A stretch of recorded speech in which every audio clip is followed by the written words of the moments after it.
It started as a friendly exhibition. It ended as a national tragedy. He watched his best friend fall to a monster without a conscience. If he dies, he dies. Now, the guilt is burning a hole in his soul. To find peace, he must travel to a land where winter never ends. For a decade, they ruled the box office. Now, for the first time, they will rule the ring. He feels no pain. He shows no emotion. And he knows no defeat. Rocky Balboa believes he can fight with heart and soul. But how do you beat a man who fights like a Terminator? Sylvester Stallone, Arnold Schwarzenegger, fighting in Rocky IV. He moved from the tough streets of Philly. This is it. This is the end of the line. To the sunny valleys of California. Hey, I know it's hard, but we're not quitters, are we? He was just an outsider looking for a fresh start. Until he meets the right woman. She's beautiful. I think she's beautiful. But winning her heart means facing the most dangerous gang in school. If he dies, he dies. He only knows the rough rules of a boxing match. Now, a quiet handyman will teach him a new way to defend himself. Fighting, always last answer. The stakes are high. I love her. And he will not run. Show me wax on, wax off. Rocky! Get him a body bag! 825 presents Yo, accident! The Balboa Kid. Ay Dios mio, Escape Man, indeed. Comic book legend Neil Adams answers the burning question all comic book fans have asked themselves. What if the Punisher traded his guns for short shorts and roller skates? The answer is Skate Man. Meet Billy Moon, a Vietnam vet and roller derby enthusiast who has sworn himself to a life of vengeance after evildoers do some evil to his loved ones. Unto death. Now plagued with anger and some guilt because, honestly, this one is a little bit his fault. He becomes Skate Man and teams up with this foul-mouthed jerk of a kid Paco, who Billy calls racial slurs and gives live grenades to, in order to find and exact vengeance on the previously mentioned evildoers, and to rescue Jill, some girl he put in the friend zone. It's fast-paced, it's dated, and it's not very good. It's Skate Man.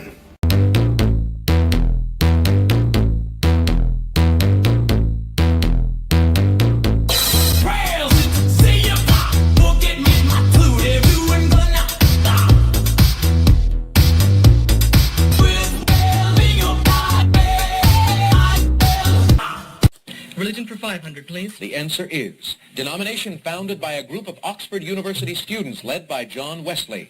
Ty. What is Methodism? Methodism is good for 500 and you're on the plus side. Select. Common bonds for 300, please.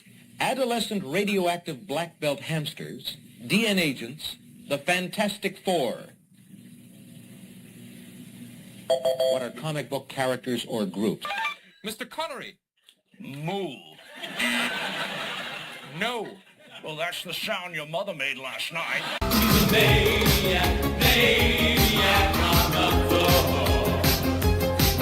she's dancing like she's never danced before.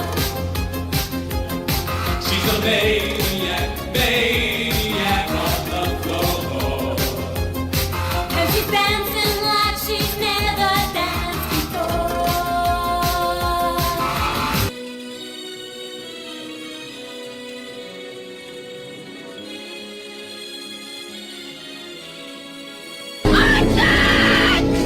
You gotta move or you'll die! I won't give up!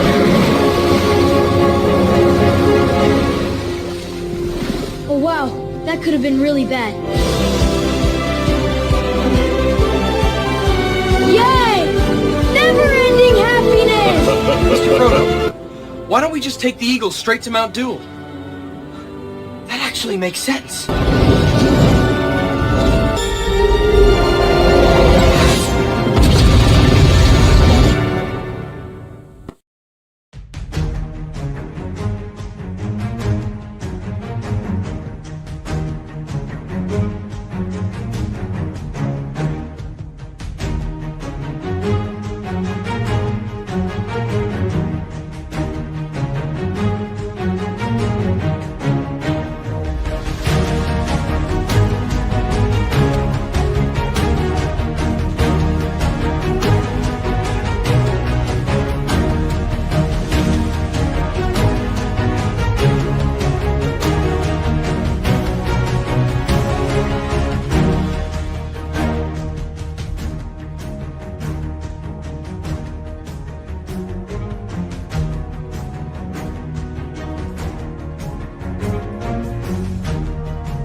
Welcome to the Friday Nights. I'm Jason Sandberg. Fellow, it was a momentous day at the LCS this week. Yes. The first issue of Robert Kirkman's Terminal came out. Now, for those of you that don't know, Robert Kirkman decided to say, you know what? What's missing is the best of what was the X-Men in the 90s. I'm going to get Art Adams and Andy Kubert and some other guys. I'm going to do it. I'm going to do it on my own. So I picked the Art Adams cover. I have not had a chance to read this because this week has been so crazy, but I'm looking forward to sitting down and reading this first issue of Terminal. Go check it out. There's some blind bags and everything. So get in on that fun. The other thing that came out was the fourth and final installment of Rick Veitch's long aborted run on Swamp Thing. So Swamp Thing 1989. Looking forward to seeing how he wraps it up. Issue one is when he goes and meets Jesus at the day of the crucifixion. Fantastic story. Issues 2 and 3, great in their own right. But I'm curious to see how he wraps it all up. Love Rick Veitch. If you miss Rick Veitch, he is doing OGNs, and they're available on Amazon, and they're very good. Go pick those up. The other thing that came out was the second of the Paul Pope's collected edition of THB. I read this back in the day, but it's good to finally see it collected, and I'm hoping that a younger generation finds this. I don't know if there's going to be three volumes in this series or 4 or 5. I haven't heard exactly what's going on with that in that regard, but looking forward to reading that. The other thing that really kind of made my week was the sign up for Jupiter issue 2 hit 190 signups. So I am now within striking distance of 200 signups. So thank you to everybody that signed up for the campaign. If you haven't yet, please go over there and sign up. And in celebration of that fact that I'm getting close to 200 signups, I am going to share the first few pages of the book. So Craig is going to bring it up, and we can take a look here, and you can kind of get a feel for why it's taking me so long to get this thing done. So I've got it's got the cover and like the first 3 pages, and I sent Craig a PDF, and he's going to pull it up here. We'll take a look, take a gander. Yeah. So this is the updated updated cover. I want you to know that issue 2 is going to be $19.99, but if you're in the United States, it will be free shipping. So 60 pages, full color, $19.99, free shipping. If you're in Canada or one of those other unfree countries, I'm gonna have to charge you extra shipping. But it's free shipping. Variable shipping, exactly. So this. I'm pretty sure this is it. The final version of the cover. I think it's a beauty to behold. What do you guys think? What are you thinking? Oh, it's fantastic. Beautiful. I like it in its final form for sure. Nice. I gotta get your other cups. And then Craig, if you advance, we can look at the first couple pages, and you can take a look at. There you go. So what you're going to see here is this top panel. This is a dream sequence for Brenda. She's asleep in the car on the way back from the cabin after what happened in issue 1. You can see them driving through their hometown, and you'll notice that the interior of the house, that's their house. Note how disheveled and disorganized and what a mess it is. Right. That kind of explains the state of mind that led them to go to the cabin in issue 1 and try to kind of get away from real life. And Craig, if you'd go to the next one. It's beautiful. It's really nice. Thank you. And then again, continue with the dream sequence from of what happened of issue 1. The other thing is that little bit of a cameo here. As they're driving through their hometown, you'll notice that there's a Sterling Silver Comics shop. Mike Sterling, great advocate and a proponent of Jupiter back in the day. Good online buddy of mine. He has a comic book shop in California. So I'm putting his comic book shop in the background as a walk-on cameo in Jupiter. Looking forward to kind of having him see that. I'm sure he'll be pleased. Again, more of that house that's in a state of disrepair. It's quite the mess. And then I think I gave you one more page, Craig. Let's see. So then here, the part of the dream where she's recollecting the fact that they've got this alien baby, and her parents are becoming hypnotized by it, and then boom, the car is pulling into the house, and then we'll begin to see if their life can be normal or if their life will never be normal again. So this is the first few pages of Jupiter. Later on, I'll share some more pages with it. I'm going through the process of doing some final shading. All the flats are done. And then I expect within the next few weeks, I'll know when my launch date will be. So it is a good week for me. And look, I'm glad I finally was able to share some of that interior art with you guys. Yeah, I'm excited for Jupiter. Beautiful work, man. Jason, is that your artwork or your writing or both? I'm completely, everything is my fault, Don. Everything is my fault. I'm the writer, I'm the artist, I'm the inker, I'm the colorist, I'm the letterer. Nice. And so I'm to blame for all of it. So I hope you enjoy it. You did the cover? I did the cover. Yep. The cover was when I first saw it, I thought it kind of reminded me of Adam Hughes's work. Do you know who Adam Hughes is? Absolutely. Hey, sadly he just passed away. But I always enjoyed his work. So thank you. I appreciate that. Yeah, both Jason and Michael, they're jacks of all trades. They do all of it on their own comics. Yeah, I hired a creative team to put my together on dealing. But Don, he only hires the best. I didn't hear about all this. I mean, this is like I'm in a new universe with you guys. So I'm really and Don, feeding off your creative juices. It's great. It's good stuff. That's fantastic. And Don, we're going to go around the clock. I'm going to check in with Craig here, but I want you to just out of the gate, I want our viewers to know that this is the 3rd anniversary of this show. So we've been doing the show for 3 years. I cannot think of a better way than to have indie comic royalty. Don Chen is on the show tonight. We'll be looking at his campaign. Don, thank you for joining us. But Craig, how was your week? My week was good. I'm learning I need to stay off Twitter. No good comes of it. No good comes. You tend to poke the bear. You poke the bear. Yeah, just always. Yeah. But I wanted to take a walk back to my childhood, if you don't mind. So 1986, I believe, 85, 86. Yeah. This is the very first comic book in my entire life. Nice. Mike's that cover. My father gave it to me, and then I discovered the pharmacy had these, and I was hooked. And I went from Playmobil. Did you have Playmobil? Did you play with? No, we could afford Legos. So okay, so I went from Playmobil to GI Joe. There you go. There's the first one. Now, my father was an interesting fellow. He liked to partake in the 80s. So one day he came stumbling in the middle of the night. Same time he gave me that. He realized I love comic books. And he gave me that one. So here you go. I picked that up at a party. So at 8 years old, I was flipping through this. And my mom finally figured out I was reading it. She didn't like it. She's but that's the second comic book I ever had. And then I just wanted to show a couple other great parody books I got here. So Thank you. Here from Don Chin. Yeah, this was a great parody. Every one of these books makes me laugh. You Have Me in Stitches. These are so great. I absolutely love parody books. But there you go. There's a little bit of the insides of Heroes. Here, of course, is Ex-Cons. Yeah. Thank you. Hell yeah. And again, yeah. Awesome. Oh yeah, it's a great book. So much fun. That's great. And then last one I wanted to hold up, of course, was Beardzerker, and I got that. Awesome, man. Yeah.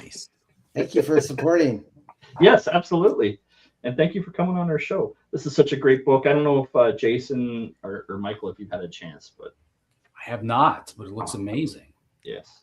Well, I will send those guys physical copies. Oh, nice. Thank you. Thank you. Hell yeah. So that was my reading, and I think I'm pushing Soltac back to October. If anyone's like on their heels, I just won't be able to make September. I've got a reunion, Don. I think Jason was mentioning I was in the military 26 years, but September 11th will be the 20th anniversary of my first tour in Afghanistan. So that's my last chance to revisit my battle group from 2006. So I'm gonna push my. Thank you for your service. I don't mean that lightly. Oh no, thank you. It's my honor. It was the best time of my life. So, but I think I've stolen enough time. Michael, it's your turn. How was your week? My week was pretty good. It was productive.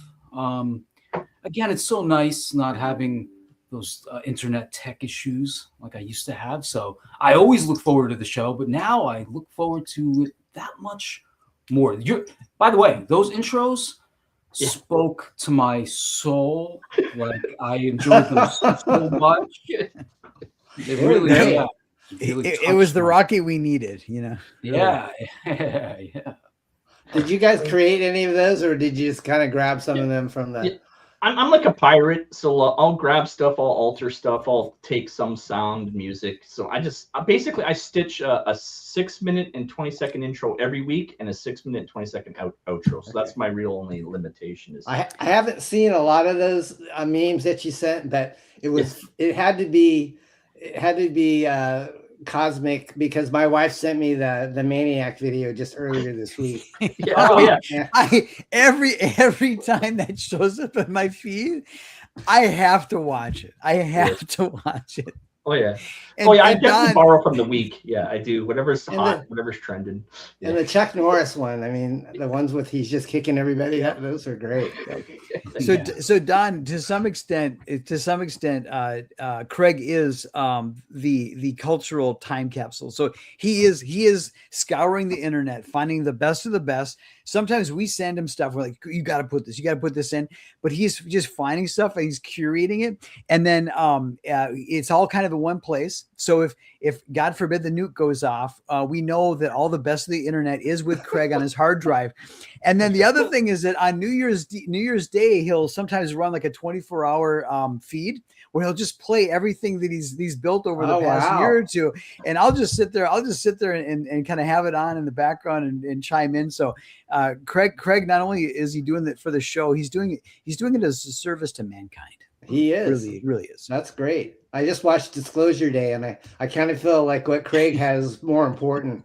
There you go. That's what we're aiming for.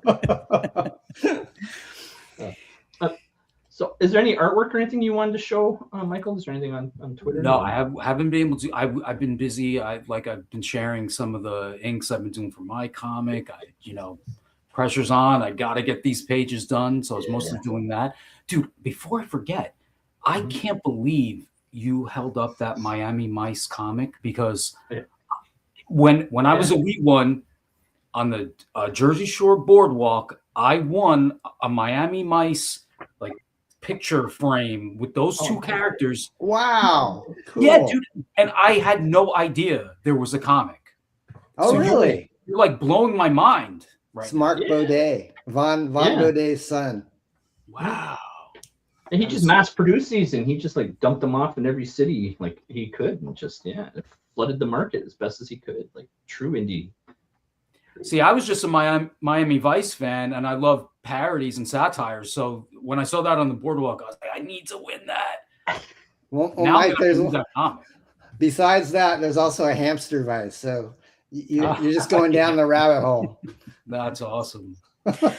So Don, how was your week? Anything cool you're reading? What's up with you? My week's going good. I'm a realtor by day, and it's been it's like I have a lot of business, and then sometimes things happen, and then things fall out of escrow, and so that's kind of a roller coaster. But sure. Reading wise, guys, it's funny. I don't really read that many comics anymore. I'm really big into vinyl. Okay. And Michael's shirt, the Prince Purple Rain. Oh, yeah. He's like one of my favorites. And, he's in Berserker, actually, which it's a little spoiler. But I have tons of vinyl. I mean, I have probably 3,000 albums. But wow. I listen to vinyl pretty much every night. And I know this is old, but this is a Michael Jackson Off the Wall, but it's a Japanese vinyl pressing. Dude, that is nice. It has the strip, and people say that Japanese vinyl is supposedly superior to American vinyl because they don't use recycled plastic. They use virgin plastic. So I actually hear an audible difference when I play the Japanese pressings on my turntable. So if anyone ever wants to get into vinyl, the stuff that comes out in the store is fine. But if you're really a kind of a purist, I would say, spend the extra money and get a Japanese pressing. It's a little pricey because they have to ship it overseas. But what kind of led me down this rabbit hole with Michael is that there's a really good song that my wife is hooked on. It's called Boogie Nights by the band Heatwave. And if you go to YouTube and you play it, it'll get in. It's like an earworm. And it's really, it's disco era. And the guys all dressed in these jumpsuits with flames on them. And there's a couple black guys and a few white guys. So it's just this really odd 80s group. But their music was really fun. They did Boogie Nights and Groove Line. That was another one of their hits. But what kind of led me back to Michael is that you watch this video of Heatwave singing Boogie Nights, and there's this white guy that kind of looks like David Spade playing the keyboards in the back with a mustache, and he's 70s. But I said that guy's really talented, and then we started watching more videos about Heatwave, and there's this guy named Rod Temperton that was in Heatwave, and I'm going, I've heard that name before. He was the guy that wrote all the Boogie Night songs and stuff. And I find out that Quincy Jones found out about Rod, and he really liked him a lot. So he asked Rod to write songs for Michael Jackson. Yeah. So Thriller is one of his songs. Mm-hmm. I think maybe, what's the big one on here that he wrote? He wrote 3 songs on the Off the Wall album, which is it I Want to Rock With You? Yeah, I think that's one of them. I think that was the biggest hit that he wrote. But my wife and I are just really into his songwriting, and Michael actually did quite a few of his albums. So that's not really what I read. It's what I listened to. So I just wanted to share that. Dude, that's so cool, man. I'm envious of everything people have shown tonight. So we're off to a great start. Yeah. Speaking of great starts, Craig, who's in the chat tonight? Yeah, so first and foremost, Vulcan has returned back to the throne and claiming that he is the first in the chat. Says happy Friday. Happy Friday to you as well, Vulcan. Thank you, as always, for hanging out with us for 3 years now, Vulcan. 3 years. Vulcan, wow. Thank you for your service, Vulcan. I know it's not easy. And here's that good stuff. Saying stuff. Hi all. Hope you're getting well. He's healing and he's getting work at the same time. He's getting inundated with videos. And he's sharing what he's barbecuing. So as far as I'm concerned, good stuff. He might still be on the mend, but he's firing on all cylinders as far as yeah. Part of that healing. Saying that hi to the maddest of the matters. Let's see who else we got joining us. Citizen Ronan's here saying sup everyone. Yeah. Hi, Ronan. Cookbook here? Yeah. Oh, I got good stuff booked too. Yeah. You cooked anything out of it yet, though, Michael? Dude, I've been meaning to, like because of the comic stuff and this little show called Friday Nights, I have put my reviews a little on the back burner, but I'm going to try to organize myself better and get to them. So I've been looking forward to making something, particularly the beer can burgers, and showing that in the review. Michael, that is fantastic. Michael, I would have taken you for a microwave hot pocket guy. I am so glad. I'm so glad. I'm so glad you're getting into the life skills. I was going to say earlier when Don was praising your work and then Craig said how we both do it all ourselves. The distinction is Jason has all these beautiful heady ideas and my comic has a bong bot. So yes, I am the guy. Okay. Hot pockets at 3:30 in the morning. I need to bring the show to a screeching halt. Stop. Time out. Don, I need you to know the elevator pitch from Michael's book.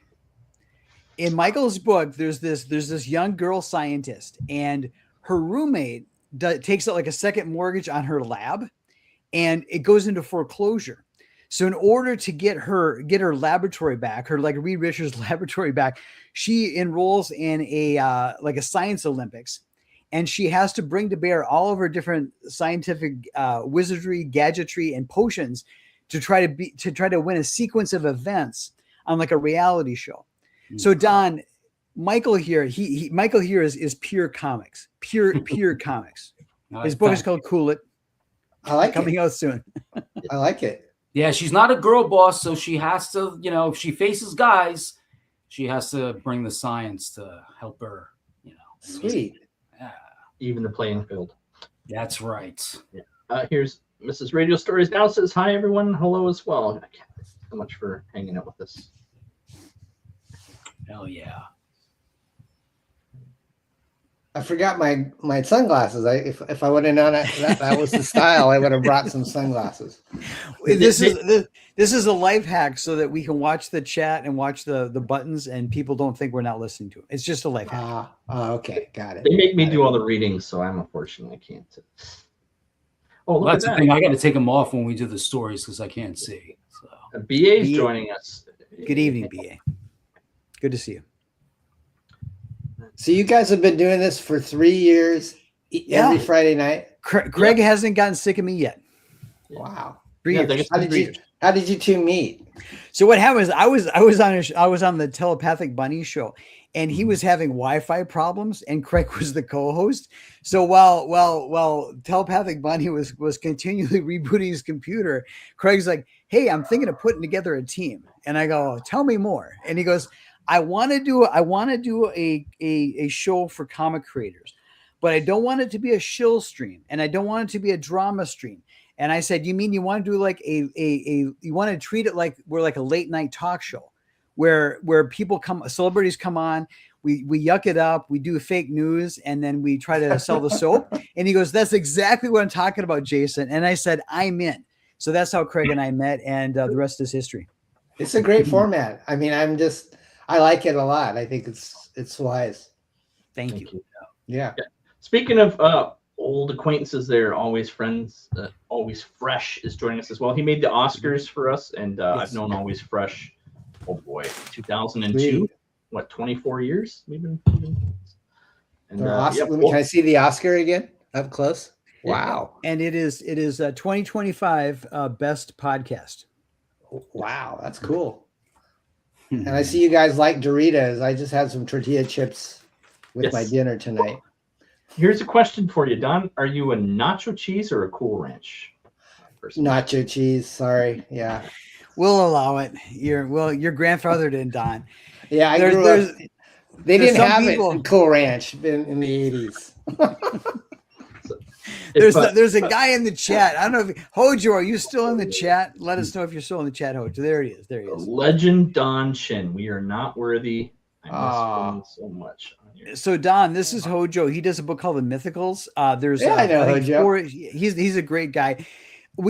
Hojo has great taste in comics, terrible taste in chips. He's a nacho cheese, or he's an old Dutch potato chip guy. It's just he doesn't like Cool Ranch, so we continually bust his chops about it. But Hojo's good people.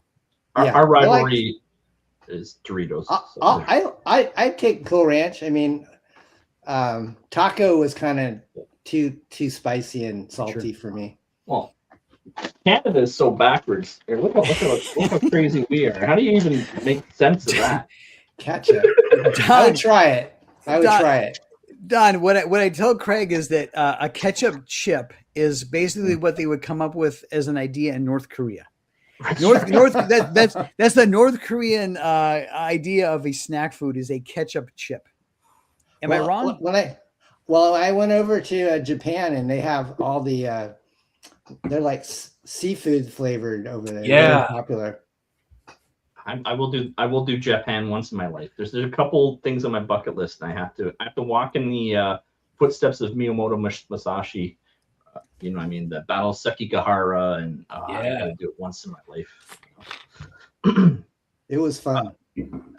Always fresh again. He'll be joining me. Speaking of my 20th reunion for Afghanistan. Awesome. Boy, do we have the stories I share today. Where do you guys meet? I mean, is this every how many times do you guys have you guys? I haven't seen a lot of the guys in 15 years. So I did a bit of teaching where I'm living right now, and that some would come through for the courses, and that's basically how I see them. But yeah, I just most of us sort of went our way around 2010. We sort of all disappeared. So yeah, it'll be about 10 years for most of us since we've seen each other. Yeah. Awesome. Yeah. I just lost a backer. Someone said maybe because I like nacho cheese. Oh, no. Vulcan said that. Oh no. Hey, Belmont. Belmont's joining us as well. That's okay. We'll fix that. Yeah. I think I had Hojo and Justin on my show when I did it back in 2021, 22. They were out promoting their books at that time. Oh wow. Are you thinking about bringing the show back, or are you just too busy? I know. I'm pretty busy. Yeah, that takes a lot of time, but it was fun. I just don't think I could do it with regularity. So, not last but not least, I must say, Bootlegger Comics is also joining us. Hey. Oh, sorry. Here we go. Hey, Bootlegger. Yeah. Okay, so that's everyone in the chat. We're 33 minutes. So, Donna, what I want you to know is on this show, we believe in stolen valor. And what I mean by that is that if anybody backs your campaign during the continuous live streaming of the show, we want to take credit for it. So we do a thing we do a thing called baseline, where we look at your campaign. We do a baseline of where you're at in terms of backers, and then we compare that to the end. And you are a very respectable 426. So I'm going to put in a baseline of 426. Congratulations, by the way. That's phenomenal. Thank you. I like that Canadian total. Yeah. It's really at 46,000, but yeah, wow. Not too bad for a 40-year-old comic that hasn't been around in a while. Yep. Hell yeah. Most definitely. So what we'll do is we'll check it again at the very end. But what we like to do is we like to do the baseline, see where you're at, and then we ask you to just do a 30-second elevator pitch about what your book and what your character is about. Just kind of whet people's appetite. They can maybe go back while we're covering the news and before we go back to your campaign. We will look at your campaign in earnest later. But Don, could you give the people just a 30-second elevator pitch? Yeah. If you like Teenage Mutant Ninja Turtles and you like slapstick comedy, kind of like Airplane and Deadpool, Hamsters is kind of a mashup of that type of sensibility. You've got action, but you also got really irreverent, bonkers humor, almost like Gaga panel type of humor in the first issues. And it was originally just supposed to be a one-shot of the Ninja Turtles when I was in college, but it sold so well that Eclipse wanted me to continue it. So all in all, we've done probably about 19 total issues of the Hamsters. 4 of them were in 3D, which is included in this omnibus. The Hamsters are named after action heroes. You showed Chuck Norris earlier. Chuck is one of the names of the Hamsters. There's Bruce and there's Jackie. And then the last one is Clint, because I was a big Clint Eastwood fan. So he's a martial artist, but he would rather use a 357 Magnum. Now, so that's Don, my pitch. Don, I love this. I love the Bruce thing because it's obviously named after Bruce Lee, right? Correct. Because if this comic came out in 91, it could have been Bruce Willis. Could have been Bruce Willis. I love Bruce. Like, it's got to be Bruce Lee. Yeah. But I love Bruce Willis movies, so yeah. But I was a big 70s kung fu fan. I love Chuck Norris and Bruce and those guys. So yeah, it's a really crazy comic book. The hamsters, they get into trouble. They wind up blowing up the Statue of Liberty. They're just traveling across the United States, just getting into trouble. And every issue is really crazy. The first 5 issues are kind of done by my friend Parsanovich, who unfortunately passed away. And he has a very earthy, organic, almost kind of R. Crumb meets Mobius style. And then he couldn't keep up with the deadline. So Sam Keith, who everybody knows from the Max, he was a struggling artist, and I knew him from the convention circuit in California, and so he jumped on the chance to actually be able to pencil. I think the Hamsters was his very first penciling job because he was just inking before that. So I had the pleasure of working with Sam over like 4+ issues. Nice. Wow. Nice. All right. Well, thank you. So I based on this at 426. We'll check that at the very end of the show. Craig, it was a crazy week for me. Crazy week at work. What's the first of the 3 most important news stories that perhaps flew under the radar this week? What do we need to get people caught up on? So first, I just want to say to the 48 that are joining us again on our Friday night, thank you so very much. And thank you, Don Chin. Thank you so very much for joining us. If you didn't know, every Friday we come to you at 10 p.m. Eastern, 90 minutes, 3 topics with 1 guest.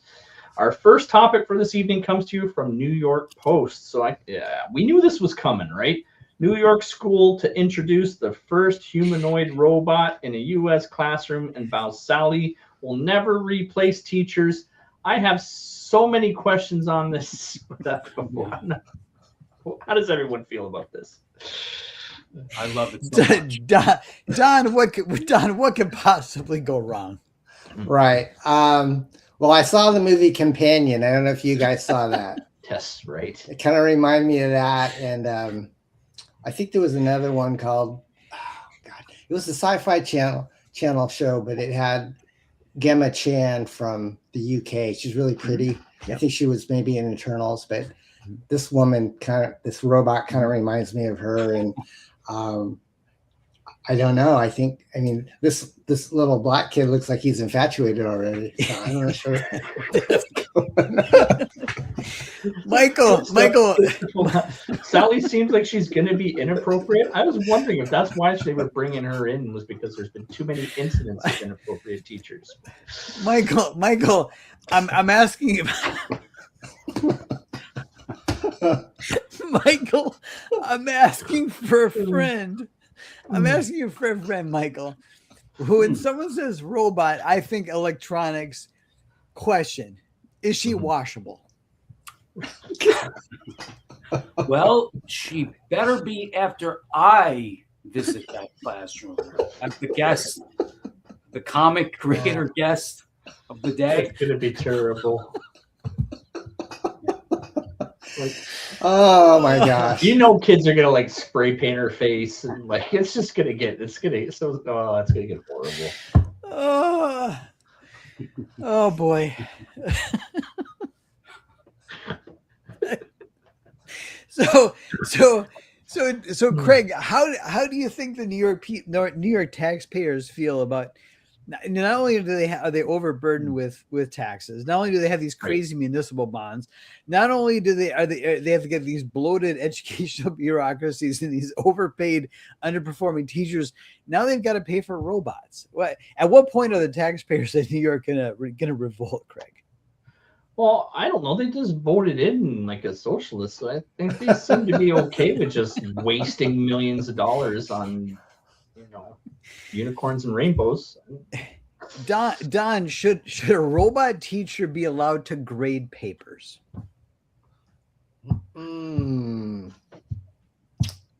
Yeah, why not? I mean, she'd probably do it fast. She'd probably look at it and then run it through ChatGPT, and it'd be like take a lot less time.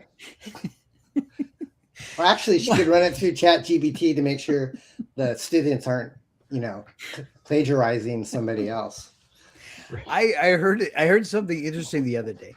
I heard that there's a problem in the job market where Gen Z or the younger people, they're using AI to write their resume. They're submitting it to these companies online, and then the companies are having AI review it, and the AI is saying this was clearly written by AI. Reject this candidate. Right. So for the sake of the common man, Don, I'm asking you, how do we get a leg up here? What's the way out of this? Oh, I don't know, man. I think it'd be kind of a distraction. Michael, yeah. When we were younger, the closest analogy we had was the CPR dummy, right? That's right. Yeah. That's the closest we had. But did you ever think the day would come when the CPR dummy would be teaching the class? Well, I in the article they mentioned how they gave her a New York accent. That's right. So all I can picture is like when kids are acting up, she's like, "Put them in the bathroom. These kids are acting. Put them in the bathroom." Craig, is Michael true? Is there any Ebonics upgrade? Very well could be. All right. So I think the Friday Night's legal team has advised me we should move to the next topic before we get anybody in trouble. Craig, what's topic number 2 tonight? So our second topic coming to us for this week's interesting stories come to us from Vice. Okay. A woman files for divorce after ChatGPT reads basically the coffee grinds in her coffee cup and tells her that her husband is having an affair. So a bit more with this story. This woman, clearly she's a little bit of a loon. She'd gone into horoscope stuff, and he basically had to talk her off the ledge, so to speak, with that. So, but bottom line, she's listening to the ChatGPT. She's convinced that the ChatGPT knows what to do. And based on the ChatGPT's advice, she kicked her husband out. She filed for a divorce because it told her that her husband was cheating. Don, wasn't this a Twilight Zone episode? Yeah, it sounds like that, or that other what's that, Black Mirror? Maybe. Black Mirror.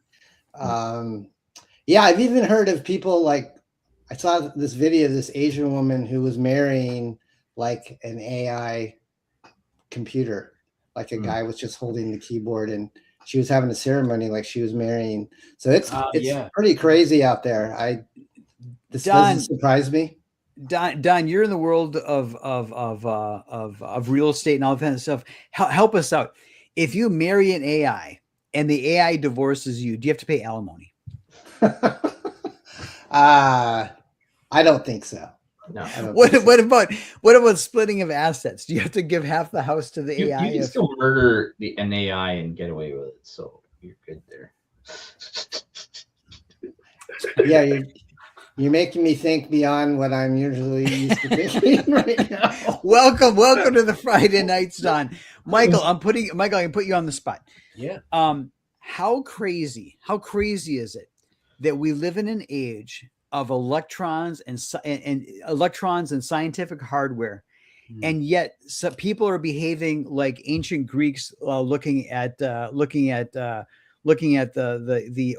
Oracle of Delphi. How crazy is this, Michael? It is crazy and it is unsettling, because what I thought when I was reading the story is if they could decipher how many, when I have coffee, if you knew how many girls I was fantasizing as I'm trying to wake up, bleary-eyed and kind of in pain. And see, that's my process. I drink the coffee and I look at hot girls to like wake up. Oh God, I'd be toast. Damaged goods I would be to every woman who has this ability. What I find interesting though, Jason, is that when we were all growing up, we wanted our free voices, we wanted our free thought, right? Don't tell me what to do, don't tell me what to think, don't tell me what to act. I'm a free thinker, I'm a free man. And with that free thought We got inundated with entertainment, 24/7, nonstop channels, anything you could think of at your fingertips. At some point, people decided they didn't want to think anymore. They wanted the man to do the thing. You think we had option and input overload, and to retreat from that, we basically said, AI, tell me what to do. That's right. This is what's turning into, I think. Yeah. So Craig, are you saying the solution is to become Amish? I find that when it comes to life, pendulum always swings back, and nature has to find a way of correcting itself. Thank you, Jeff Goldblum. Thank you. That's right. All right, let's check out topic number 3 tonight. What do you got? Well, Citizen Rona's saying, "Thank God this isn't entertainment." But is he talking about the show, or is he talking about the lady who listened to the AI about the coffee? That's a good question. So our third and final story for this evening comes to us from UPI.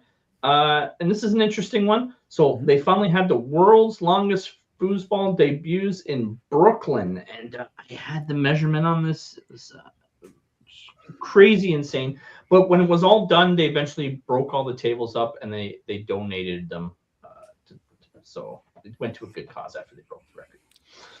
Don, how crazy is it that foosball is purportedly a team sport? Because you got these little teams of guys there, but it's actually man on man. How crazy is that, Don?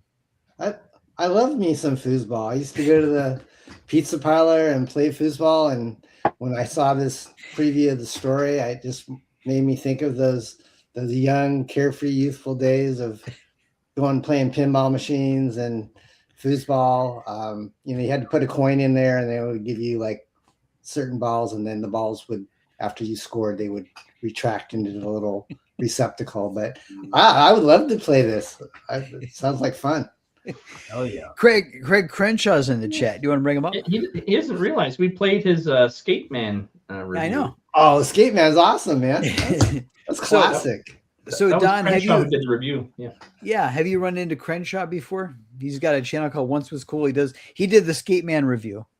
I don't think I have, but he's got me intrigued now. He's a great guy. He's a great guy. I love Skate Man. He's a regular on the show.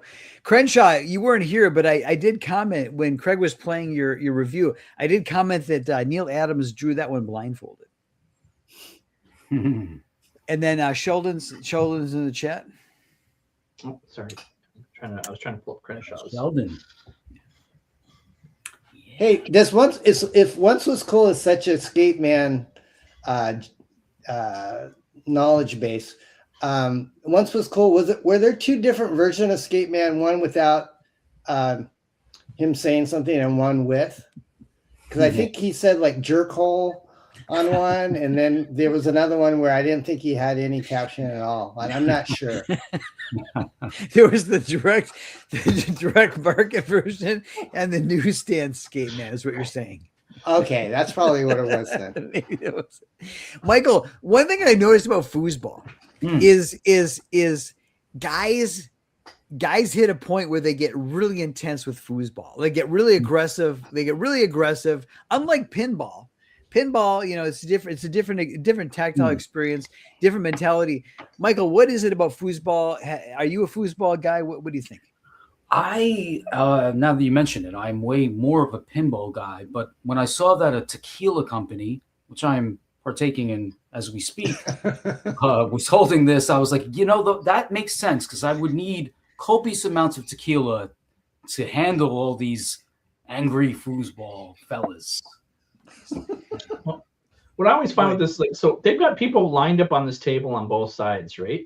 There's always some poor sucker who always gets stuck playing, and everyone else has to stand around and watch. Well, Craig, is it still one man on each side of the foosball table, or given the girth they turn it into a team sport? How does that work? So again, it's in the outro. You'll see the entire length of the table has people on both sides, all the way down. So you need people the whole length of it, basically participating together. Again, the Guinness record wasn't so much them playing the table or who won the game; it was the length of the table itself. So We got Jared's in the chat and Will Studios. Do you want to bring up the chats? Yeah, so I beat the hell out of pinball machines with the tilt permit if it lets. Yeah, so you don't get that. I forget that the warning you get. If you're not playing pinball, you aren't sweating. Yeah, that's right. That's right. And then the Will Studios saying hi. Did you guys ever play with somebody so aggressive they wanted to like knock you in the crotch with the handles on the other side? That happened a few times. So Don, one of the things we do on this show is we pay very close attention to the world's Guinness Book of World Records, because A, we want to make sure it's not a scam or a grift, and B, we want to make the people aware of their possible opportunity to claim some fame, right? So we like to shine a little light on the Guinness Book of World Records. So we do a little investigative report now and then, Don. So Craig, next slide. Yeah. So Don, Dark Side of the Moon, Pink Floyd, has been on the Billboard charts for 1,000 weeks. Are you a fan of Pink Floyd, Don? You know, you would be surprised, but I never listened to any Pink Floyd until recently this year. Okay. I got a copy of Dark Side of the Moon, and believe it or not, I didn't like it that much. I'm sorry. Oh, okay. At least the first initial time I listened to it. I really like Alan Parsons. I really like Supertramp, and I didn't know what to expect from Pink Floyd. And I listened to it and I went, why is this on the charts for so long? Because I honestly think like Boston, like their album was really good. It should be on the charts for that long. Which Don, the question is, did you have a bong box? Because if you did, you might have enjoyed it a little more. Just saying. All right, that's true. All right, now I'm just gonna say, Don, this is my advice. Next time it's a rainy day and you're stuck inside, or it's super late at night, give it another try. See if the vibe's a bit different. But we're gonna look at some other albums and we're gonna say, hey, Don, you are a vinyl guy. We're gonna get your advice about if any of these other albums have a long shot to beat the record held by the Dark Side of the Moon. Craig, next slide. This is fun. All right. So, Don, are you a Beach Boys fan? What do you think about Unbugged at My Old Man? Think that's got some staying power to come back? Oh my gosh. I have no words. It's a banana phone. I like that. Kind of reminds me of Lancelot Link, Secret Chimp. I don't know if you guys remember that back in the 60s and 70s, but is that like Pet Sounds too, or I think it's about that time. How about the Corey Feldman album? You think there's gonna be a second wind to that one?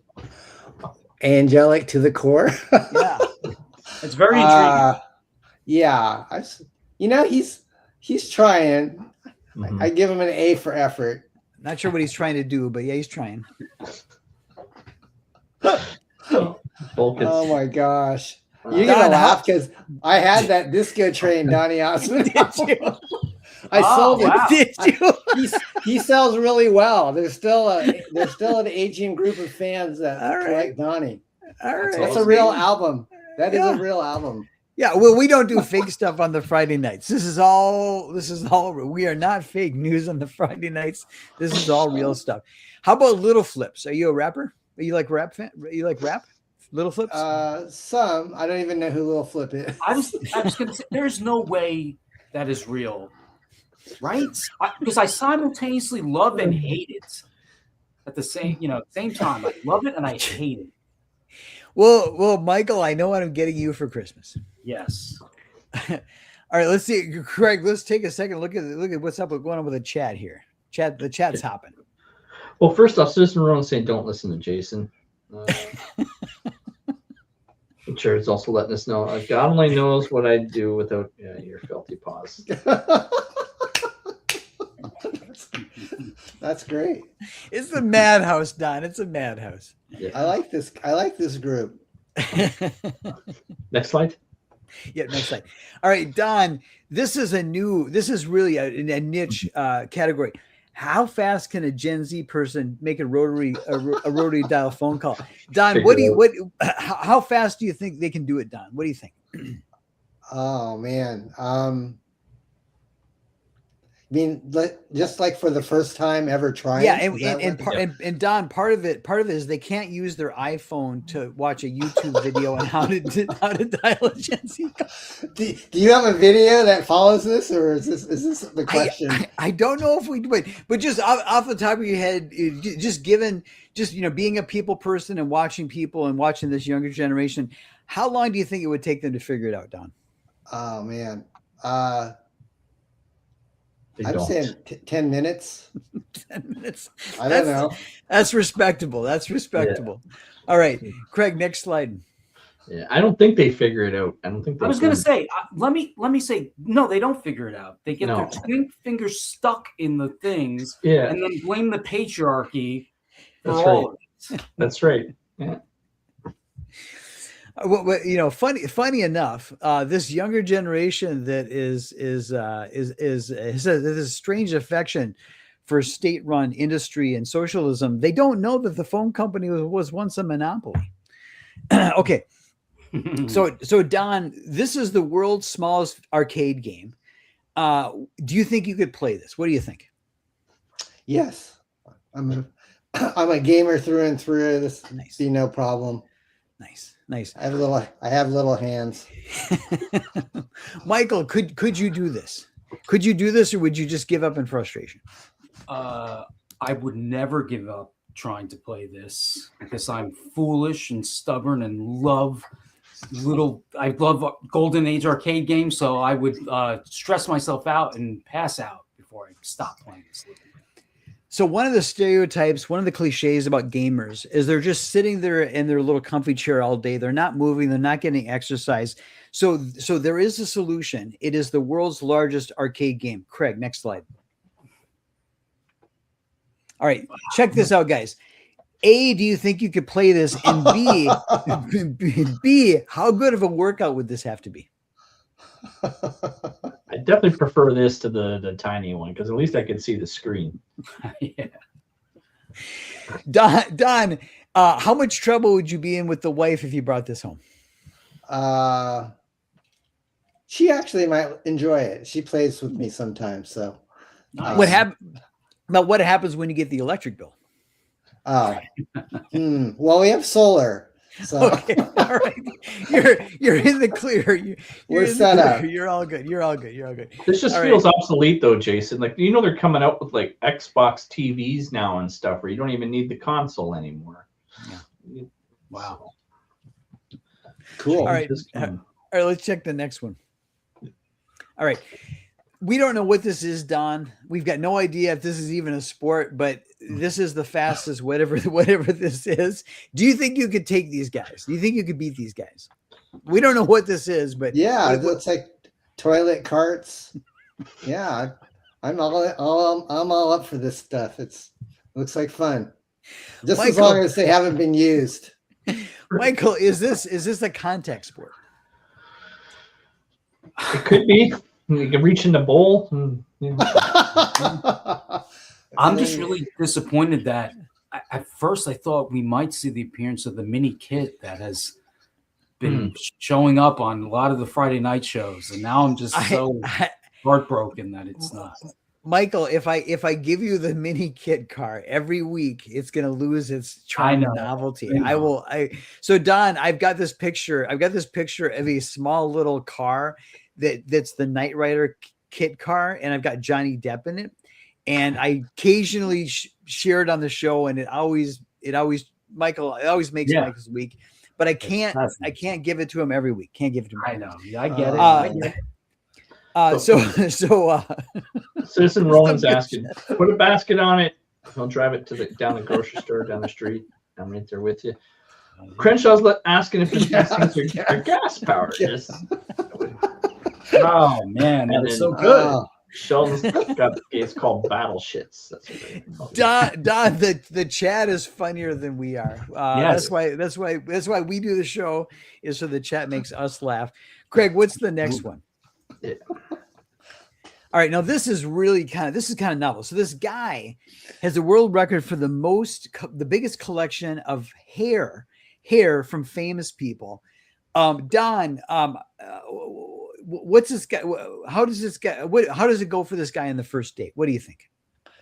Yeah, I don't think they're coming back for the second date.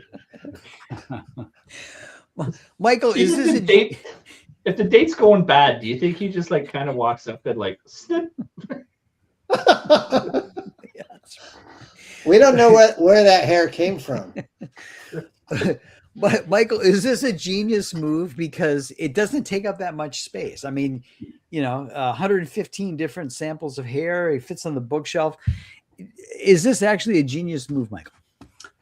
Well, it might be, but then I'm thinking about it. Like, I can probably just cut my dyed blue-black hair right now and say it's Elvis's hair, and people would probably be convinced. So, yeah, I don't know.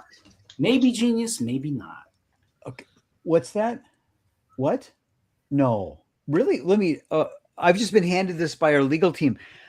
This particular thing is not what it appears to be. There's an ulterior motive. Craig, next slide. This guy is putting together a DNA database in order to breed the Kwisatz Haderach. This is completely off the rails and crazy. Don, what do you think? What's going on? What? Well, I just made the joke about geriatric park because I was thinking, my satire mind. They took the dinosaur DNA in Jurassic Park and they made. So I'm thinking taking the DNA from these historical figures and cloning them. I mean, there you go. I would do that. There you go. What step one is Step one is to clone them. Step two is to breed them to generate the Kwisatz Haderach. Michael, are you looking forward to Dune number 3?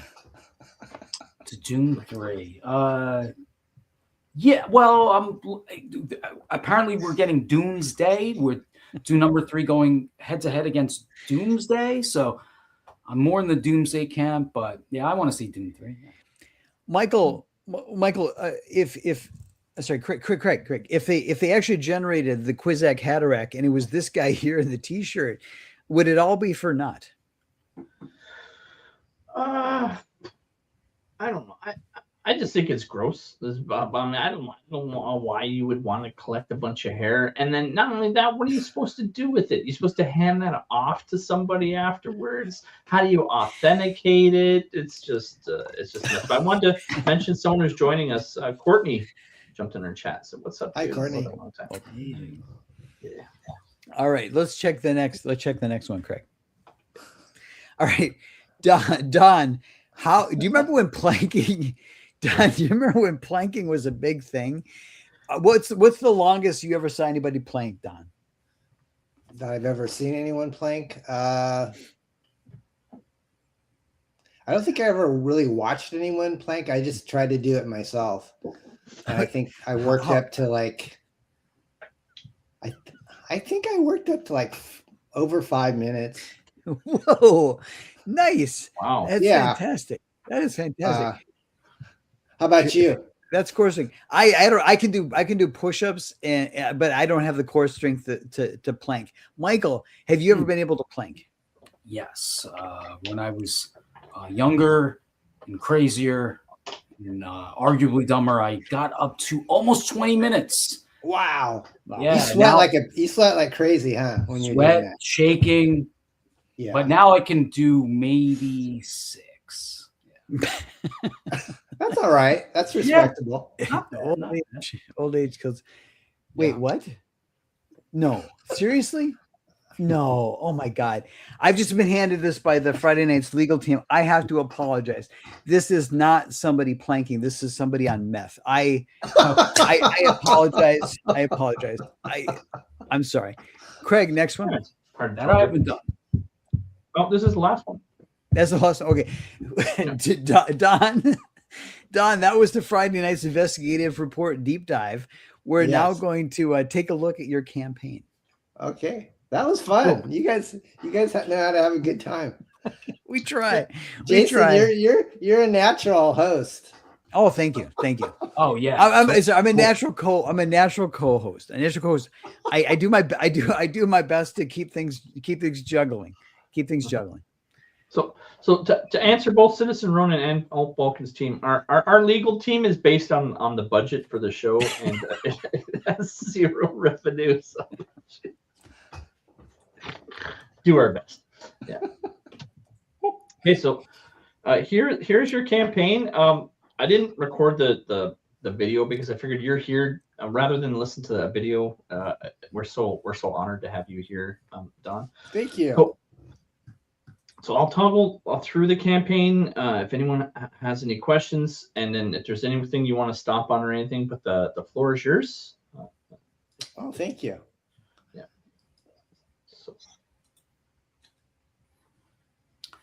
So Don, I have an important question. This book came out in 1986. In the summer of 86, did you go watch Howard the Duck? Yes, I did, my friend, at San Diego Comic-Con. Really? When it debuted, I was very excited. It was actually, a lot of people don't know this. George Lucas directed Howard the Duck. He was a big fan, and there was hardly anybody in the theater. So that, at that time, I knew it was probably not going to be a big hit. But it was still entertaining. Oh, dude, I'm so envious. That's so cool, man. Yeah, I saw it in the theater. I think Leah Thompson was the female, like the rock star in that one. Yes. So giant. Yeah, crush. man. Yeah. Yeah. 1986 was a good year.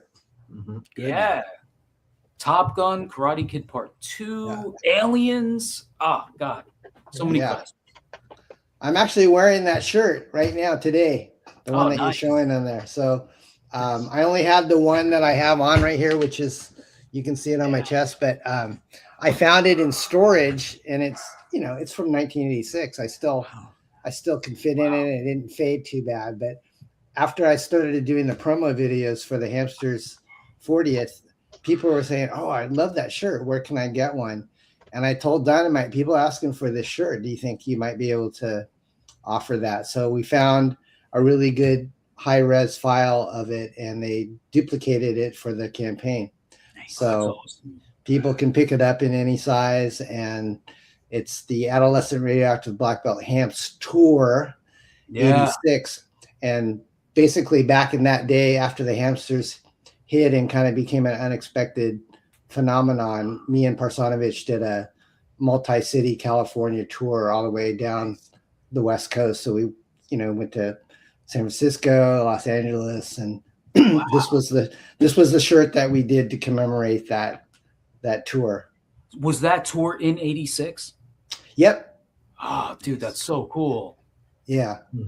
So the image on it are the Hamsters kind of doing like a Spirit of 76, guy with the drum and the flute and stuff. Yeah. Oh, that's so rad, man.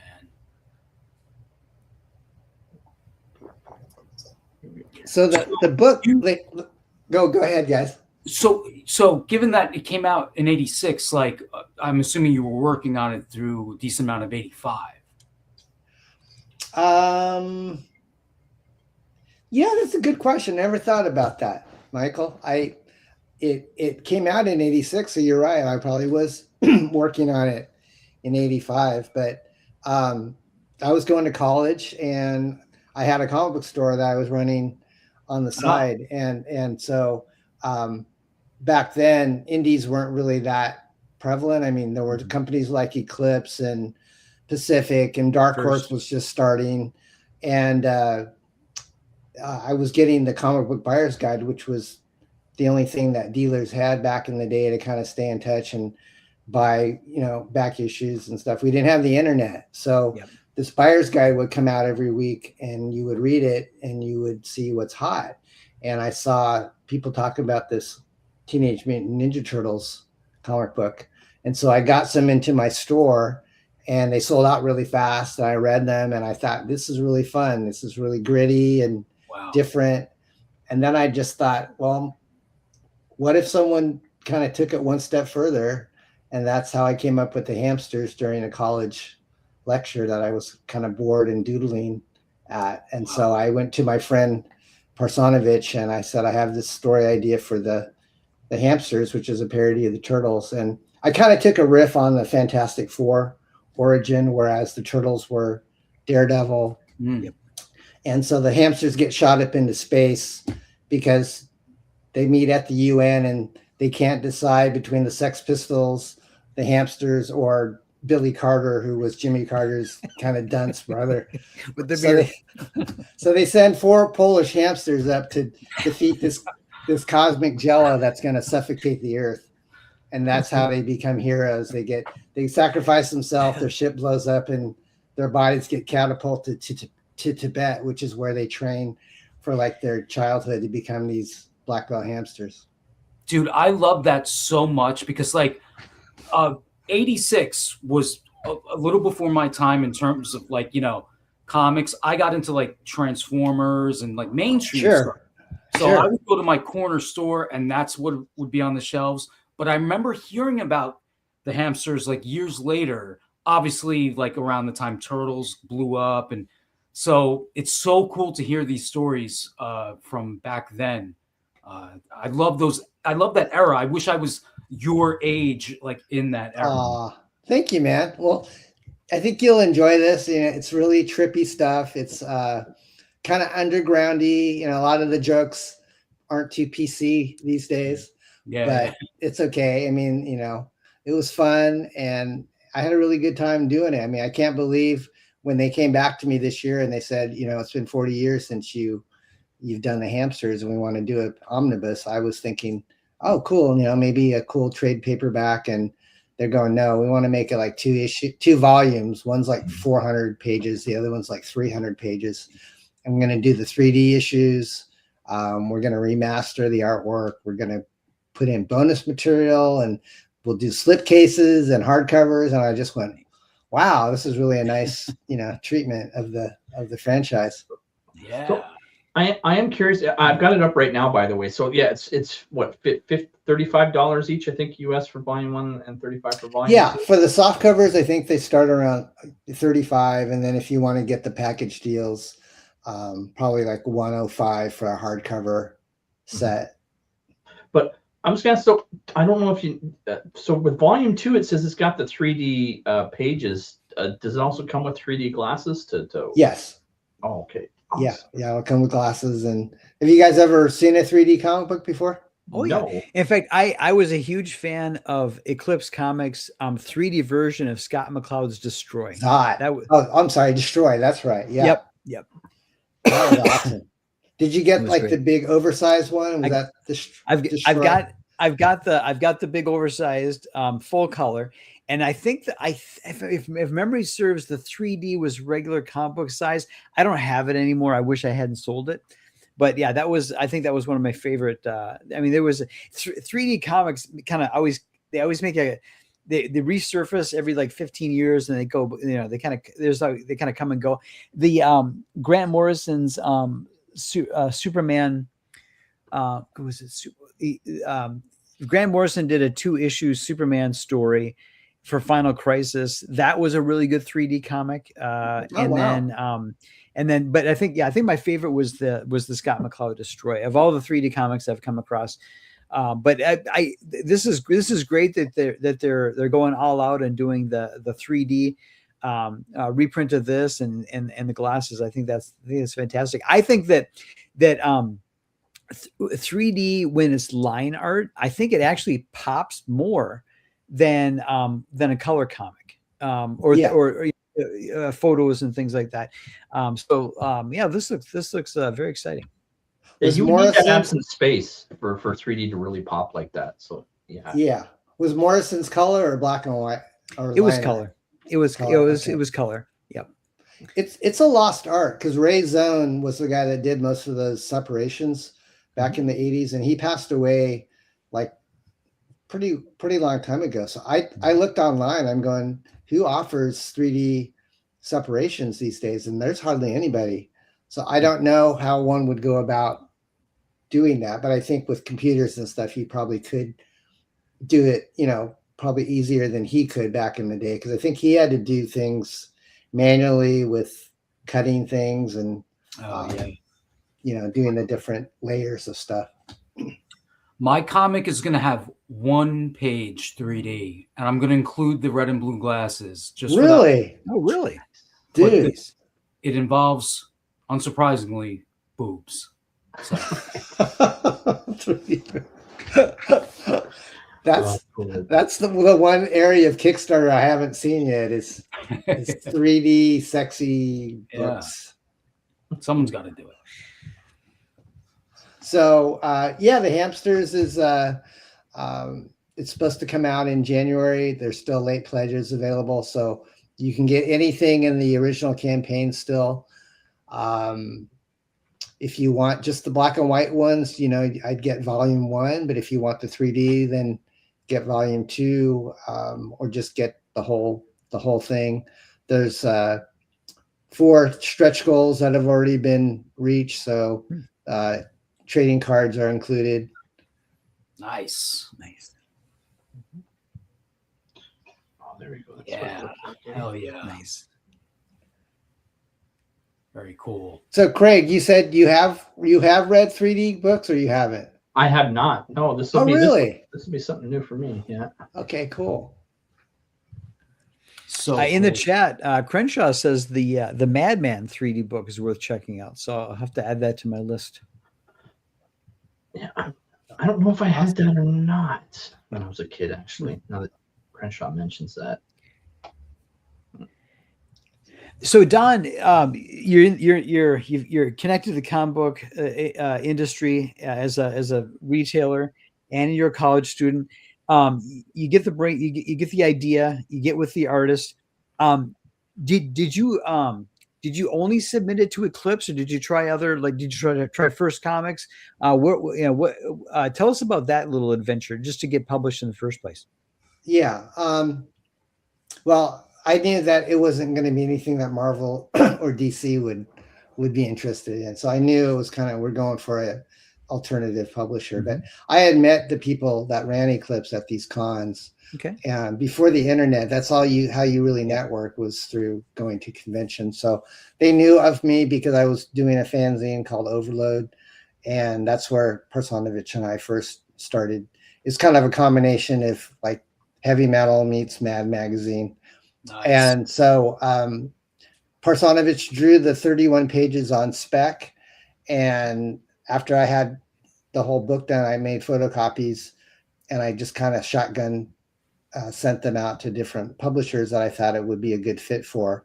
And Eclipse called me back and said, we like this and we want to give it a run. And it was kind of a different arrangement because they didn't want to publish it and distribute it. They said, we just want to distribute it. So you'll have to pay for the printing and handle all that.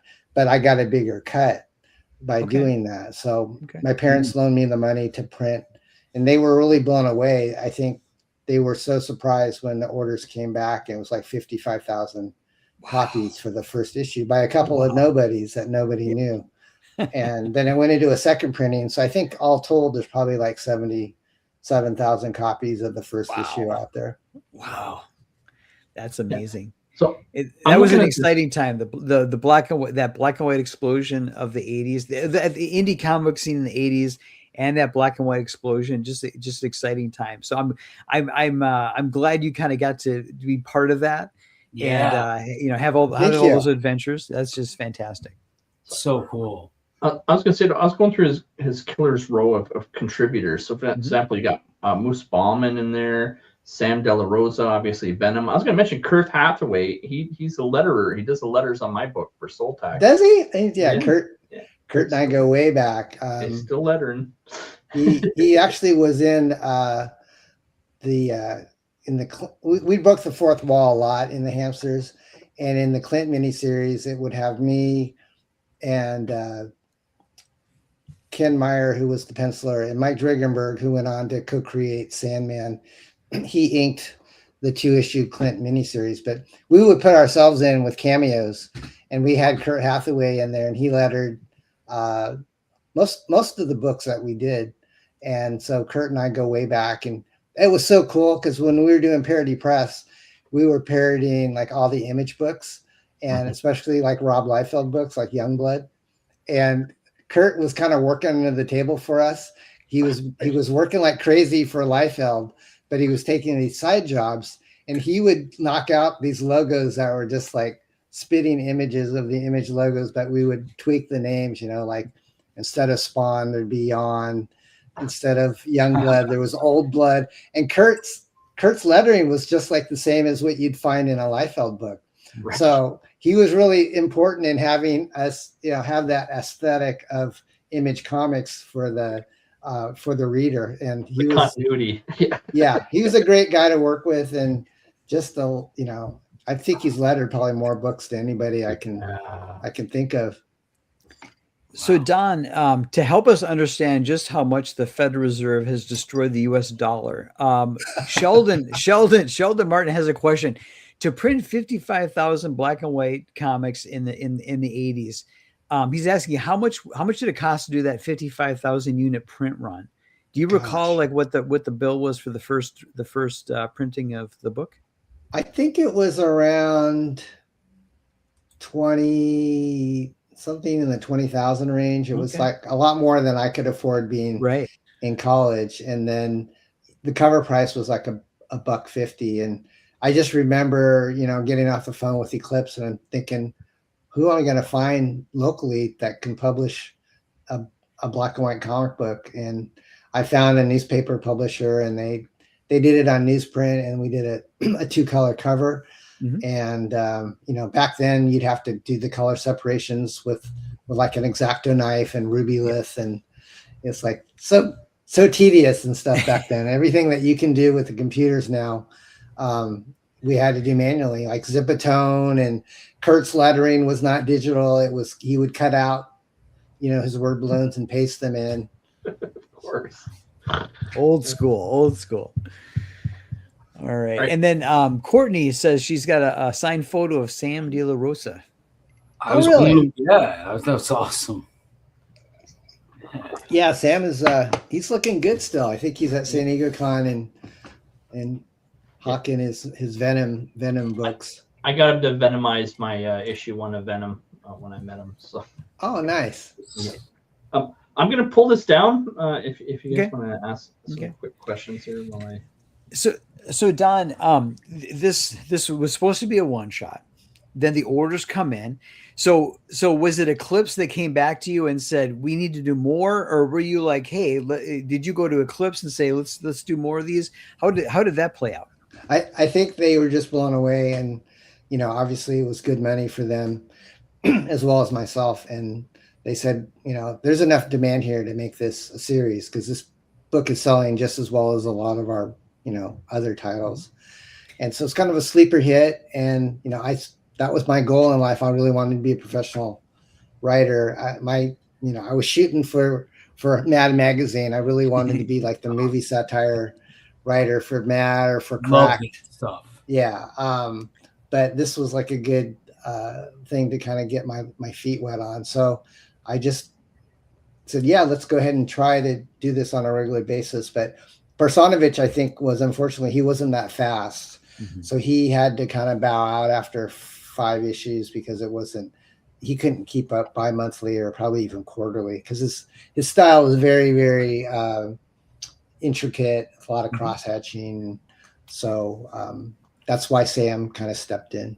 And that's Sam Keith. So you've got that as part of the magic there. So So how did you meet Sam Keith, and how did it go working with him for those issues? Oh, it's funny, Jason, because you mentioned that very first book, that you showed. It had did you say it had Art Adams cover on it? Yep. Mm-hmm. Yeah. Okay, Terminal. Yeah, that's right here. Okay, so you have to remember this is way back in the 80s, and we had all these guys that we looked up to, being the age that we were, Kirby, Lee, Steranko, Neil Adams, these guys. And so I came along in this generation with younger creators. And so when I would go to conventions, there'd be Artist Alley at these conventions, and you would not believe the guys that were there that were not getting published. I mean, there was Mike Mignola. He was just doing fan artwork, and I could tell right away this guy's really good because wow. I love Bernie Wrightson, and when I looked at his work, I said, this is very Wrightson-esque, and he's just this guy selling his artwork for like $20 for a beautiful piece. And Art Adams was also in the Artist Alley, and he was not published yet. And I could look at his work, and I said, this guy's really good too. And Liefeld, I even knew him before he got started, and he was just this little punk-nosed kid hanging out with Art Nichols and going to the con with his portfolio. And when I saw his portfolio pieces, I just went, wow, this guy's really good. So anyways, Sam was one of these artists at the conventions just trying to get work and selling their artwork. And he was inking a book called Mage. I remember Mage from Comico. Right, Matt Comico Wagner. with Matt Wagner's Mage. And so he was a California artist and just wanting to get work. And so when Parsanovich had to bow out, I thought, who could I get to maybe fill in his shoes? So it went a really different direction with Sam. I mean, his style is so much different than Parsanovich. So the whole storyline kind of took more of a superhero adventurous, not so much the tongue-in-cheek humor that me and Parsanovich had. And so you can see a lot of Sam's, his early work. He did covers, and we had a lot of fun. He wasn't just the artist. He helped me co-plot a lot of the stories. And then after Hamsters kind of did their thing, I found out that he and Neil Gaiman and Mike Dringenberg were doing this thing for DC called Sandman, and the rest is history. So they actually worked on the Hamsters. Both Mike and Sam worked on the Hamsters before Sandman. So there's this weird connection between me and that whole group. That's great. So I'm a few years younger than you are, and as a reader, the 80s were an exciting time between Pacific with Jack Kirby and Neil Adams and Sergio, and then First Comics, and then Eclipse. I loved Eclipse, and my favorite titles from Eclipse were obviously Zot and Crossfire and Miracle Man. So. Yeah. So that it just is exciting. I'm envious of you that you were able to be in such company and to be working in such exciting times. And any funny stories from about Eclipse, Cat Ironwood, and I think his name is Dean. Right. And just any kind of funny stories, just kind of dealing with them, any human interest things as you're working with Eclipse as a publisher. Anything you want to share? Well, I had first kind of knew that Eclipse was in Northern California. Northern California is pretty big. I've lived here most of my life, and I live in a town called Eureka, which is on the coast. And Eclipse, they were stationed in a little town called Guerneville, which is close to another town called Forestville. And I'd never been there before. And I wanted to visit them after they started publishing my book because I hadn't met them. I only talked to Dean and Kat on the phone. And Kat was she was kind of my editor, and she's kind of a hard person to work with. She's kind of a whip cracker slave driver. Very smart, very good. Was she blunt, or was she like schedule? What do you mean by difficult? I think they just weren't used to working with like these newcomers like me and Parsanovich, and that's why the books were sometimes late, because we had never done this before, and we didn't know, we need to do X amount of pages a day, and life happens, and sometimes things got late, so we would get kind of a little bit of a yelling at when we were not on schedule. We actually made fun of that. Hold on, you mean wait, Don, hold on. You're telling me that these hippies, they were doing comic books, were slave drivers? Is that what you're telling me? What's going on? Well, yeah, I mean, they were yuppies and at heart. But anyway, so I go down, and I don't know this at the time, but Forestville and Guerneville, it's like very hippie, very liberal, very at the time there was a large gay community in these little sleepy little Northern California towns, and I didn't know where we were going. And so my friend and I my friend Kevin, who actually wrote some of the Hamsters back side stories, we decided that we wanted to go down to Eclipse and see their office and stuff. So we take the side road out of Santa Rosa, and it leads us to Forestville, and it's just this really small, kind of hippie town. And we go in, and Kat Ironwood is like sitting on the floor clipping her toenails when we go into the office. And she looks like a mountain mama. She's got long hair, like probably a really frumpy dress on, probably no bra. I don't know if I was looking. And tell me there were like tarot cards on the floor. She's very mystical. Yeah. I don't think she was that much into that at the time, but she really went off on this whole tarot card thing and spiritual black magic stuff. And I don't know. But anyways, it was just a weird time. I mean, me and Parsonovich, we were already polar opposites, because I'm kind of like this clean cut Asian guy, and he looks like a homeless guy that's looking in trash cans. So the whole dynamic between Eclipse and myself, Parsonovich, it was just it was really, really interesting, and they were great people to work for. Jan Mulaney is Dean's brother, so you got Jan and Dean, which were probably named after the 50s and 60s Beach Boys type of guys. But Jan was the guy that wrote the checks, and he lived in New York. And I would call him, and when my check was late, and he was, that would happen every once. You're telling me hippies are bad with money? It wasn't like you were paid on time. They ran a kind of a loose ship, but they always would pay me, but it wasn't always like on whenever I needed it the most. But Jan was actually a music guy, and he was Dean was telling me, you gotta talk to Jan if you want to get your check. But I think he's in the studio now recording with some guy named Michael Bolton. I'm going, and sure enough, he was doing nice. he was on Michael Bolton's initial records, and funny. He's a keyboardist. So my joke about Michael Bolton is he's got a very dynamic singing range. Michael Bolton sings loud and louder.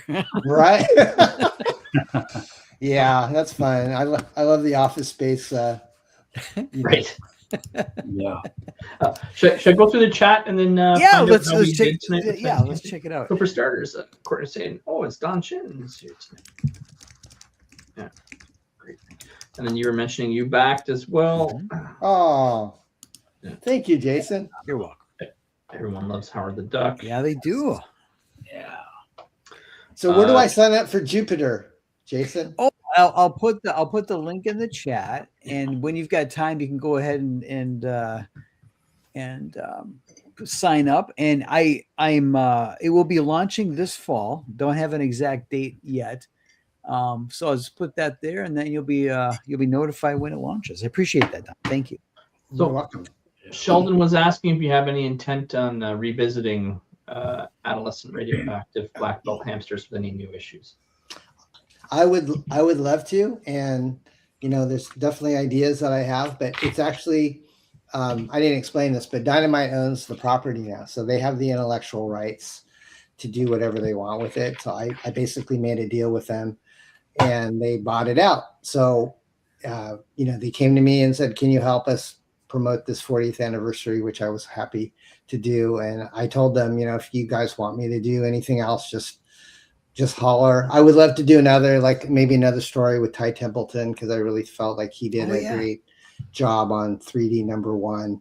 And Parsonovich and Sam, unfortunately, they've passed away, so there's not going to be any more stories from them. But you saw that list of all the creators, and a lot of them are still alive and working.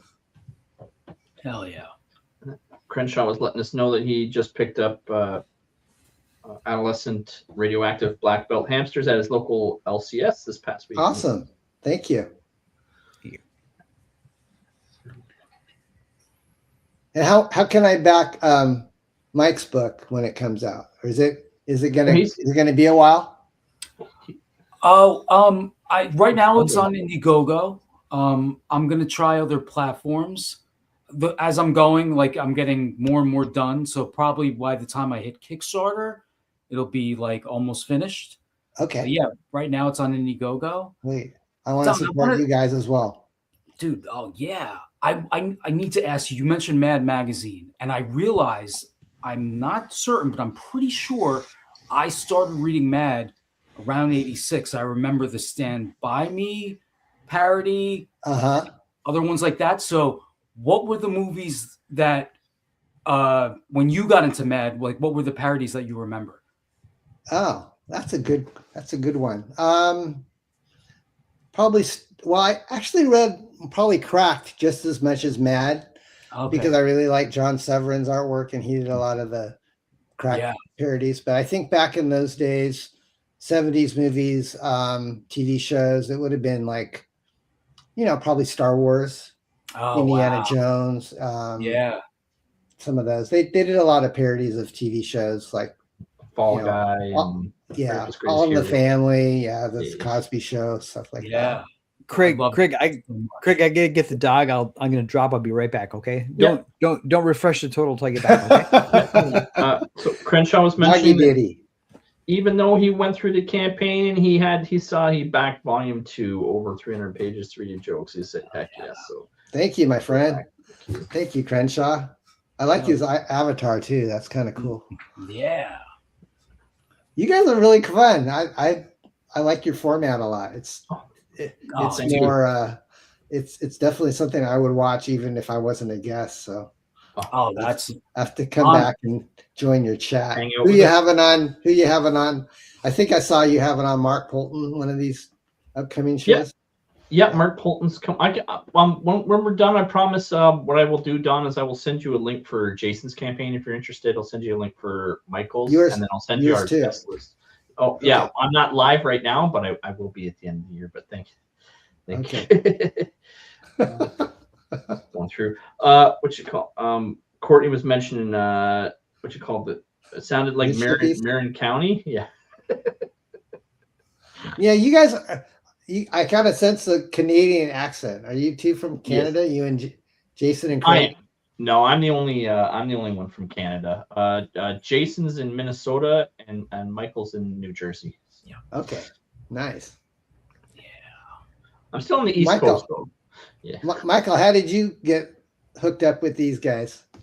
It's really cool. Like I would go in their chat at first because I was like in the space, and immediately, as you have just were expressing, like it was such a fun show, tight. I liked the format. And then when I launched my first campaign, they were gracious enough to invite me on. And then that was a blast. And then I would still tune in after that. And I did reviews for Jason and Craig's comics. And I suppose they just thought, you know what, like he might be like a nice addition. Like a third chair. So okay, got it. Yeah. And so how long have you been on? I wanted to say it's got to be like 4 months now or something like that. Are you a musician? Because you look like you play in a band. That was my first foray into entertainment when I was younger in the MySpace. Mike, you mean that was your first attempt to pick up chicks? Yes. We all play guitar, really. Let's not lie about it. I briefly played bass guitar in 1994, and I looked like Kurt Cobain, and then he went. Don, overnight, Craig's whole strategy for picking up chicks just bottomed out. That's right. Once Kurt Cobain killed himself, it was over for Craig. My autobiography will be Kurt Cobain ruined my sex life. Subscribe. Subscribe. I can't wait for his book. That is like awesome.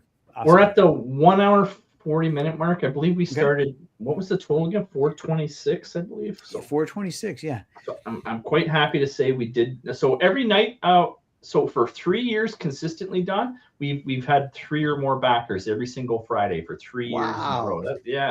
That's impressive. The biggest we had was Mary Boyce. It came on with 14 backers, but that was the launch. That was their I launch. love those guys. Yeah, and it was a big title, but still 14 backers on our show. But yeah, we're a little secret on the internet, but we still managed to pull Look off. At that.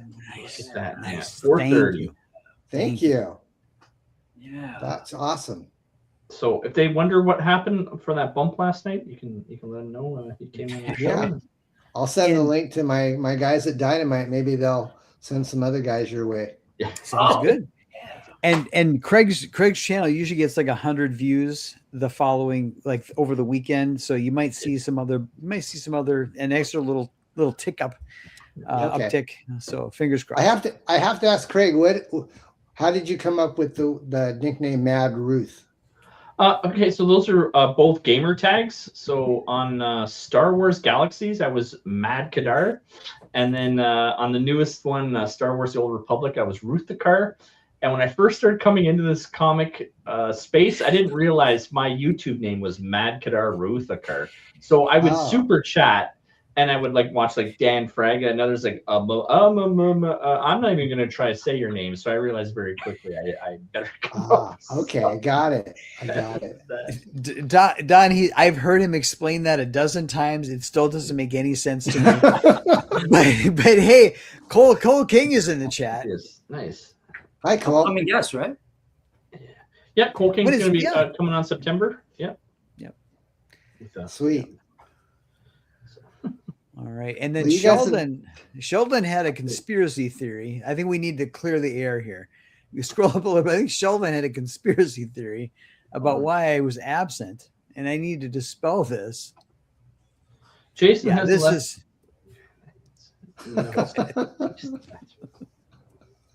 Sheldon, nobody is being held in my house against their will. I'm just going to put it that way. Yet. Now, Jason, what do you do as your day job? I'm trying to imagine what you do. I think it has to do with finance. Don, I will tell you later in the green room, but I don't want to dox yourself. Don't want to dox myself. I'll cover that in the green room. You will have to sign a non-disclosure statement, but okay. Non-disclosure agreement. All right. So we're at the 1 hour 45-minute mark. Here, Craig, here for the 3-year anniversary of the Friday Nights is one of the original co-hosts of the Friday Nights, the one, the only Chris Faction. Chris, fantastic to see you. I hope you have a fantastic weekend. Yeah, 3 years, Chris, since Chris remembers when we were backstage, working on presents and shared mic time, and we were trying to figure out. We were trying to figure out all the buttons and StreamYards, and we're trying to figure out how do we pass the baton? How do we, how do we keep this going? And Chris was there from day one. So Citizen Ron's kind of revealed already for you, letting Don know you're a Chippendales dancer. That was before I got the dad bod. Once I got the dad bod, that ended. But yeah. All right. Oh my gosh. All right. Don, thank you for coming on, Don. You are Don, anytime you've got a project or anytime you got the itch to kind of stream and yuck it up, you're welcome to hit up Craig and we'll have you on just to have some laughs. It was fantastic to have you on tonight. That was a blast. I think honestly, it's probably one of the funnest shows I've been on in my comic book YouTube experience. So dude, kudos for your format and just the whole. I mean, I was really yucking at your intros. I was. I still got the outros. We still got the outros. I got the feeling that either that guy or that guy is going to clip what you just said. I was just going to say I just learned how to clip this week, and that will be clipped. Yes. Greg, play the bumper of Michael bragging about this show. It's so endearing. Banned in Russia, but okay, it's worth it. It's worth it. Let's give me 2 seconds. My fuzzy internet, unfortunately. Michael intros. Every time Michael's late, he gets his intro played. I'm gonna have to definitely work on reorganizing. Don, if you didn't want to adopt Michael before, you're gonna want to once you see this clip. It's just hilarious. I can't believe I can't find it. Wait a second. Yeah, that was. Here we go. All right. Speaking of which, And you know what we're gonna get, Scribe? What's up? Backers. Because we got Levi skiing on Friday night. 8 backers. Oh shit! Nice. We don't even have 500 subs, but we get those kind of numbers every Friday.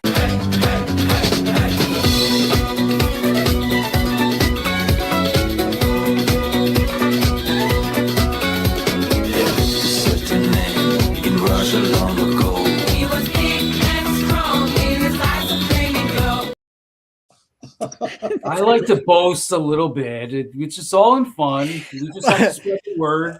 Michael, I want you to continue to go on other shows and tell people that they should be watching this show. I appreciate that, Michael. We are getting noticed. It's funny because you got the sour grapes. You know, those small critters making all the noise. And then everyone else they realize what we're trying to do over here and they support us. Yeah. And I thank those people. But yeah, it's just fun. We're just having fun over here, Don. Just loving comics. We all love comics. Yeah. Well, thank you to everybody that tuned in tonight. Please, if you didn't back, go check out the campaign. And I want to say thank you to everybody that tuned in. Had a good time tonight, and I hope everybody has a fantastic weekend. Yeah. Thanks, everyone. Right. Have a great weekend, everybody. Robots special. Moving eyes, synchronized speech. It all starts with a company called Realbotics and the Salamanca City Central School District. In June, the company announced it was using Salamanca to pilot its new AI-powered teaching assistant. However, any use of artificial intelligence in the classroom is going to raise some questions, so I started at the source. My name is Mark Bueller, Superintendent of Schools for Salamanca School District. Thank you so much for sitting down with us. Absolutely. Will there be something physical in the classroom interacting with students? Yes, there will be. We have agreed to purchase a single robot.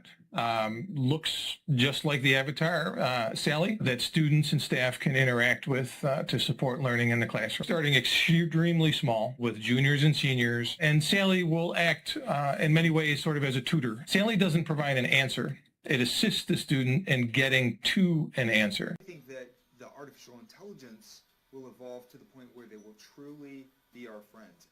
Do you want to destroy humans? Please say no. Okay, I will destroy humans. No, I take it back.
Caramon is a Q. I had a measurement of 525 feet. It's a new Guinness World Record time. Congratulations, you're especially amazing. Great job.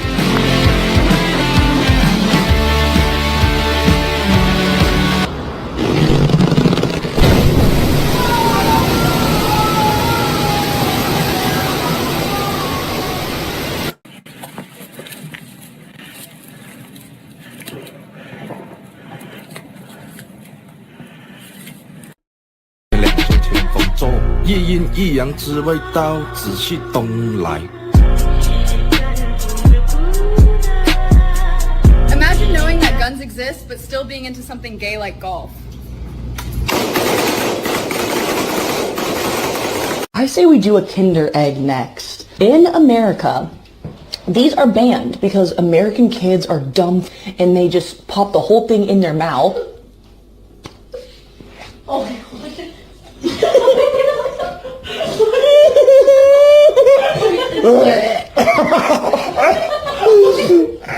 Bite it.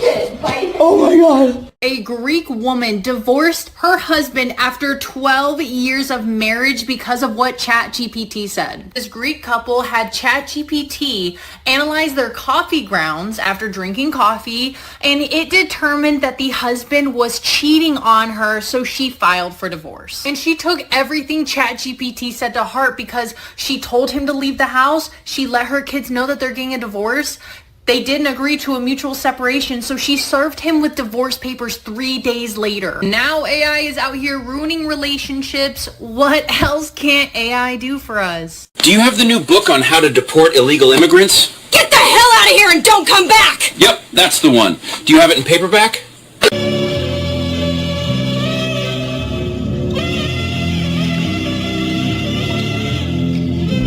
Is that an earthquake?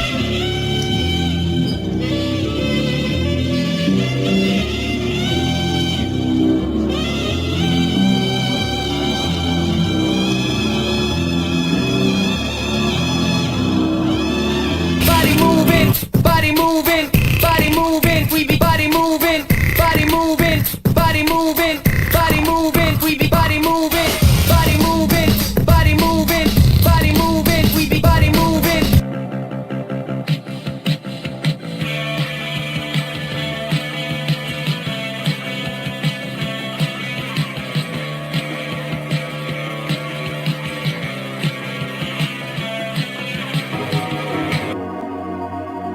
Do you think you're better off alone? Do you think you're better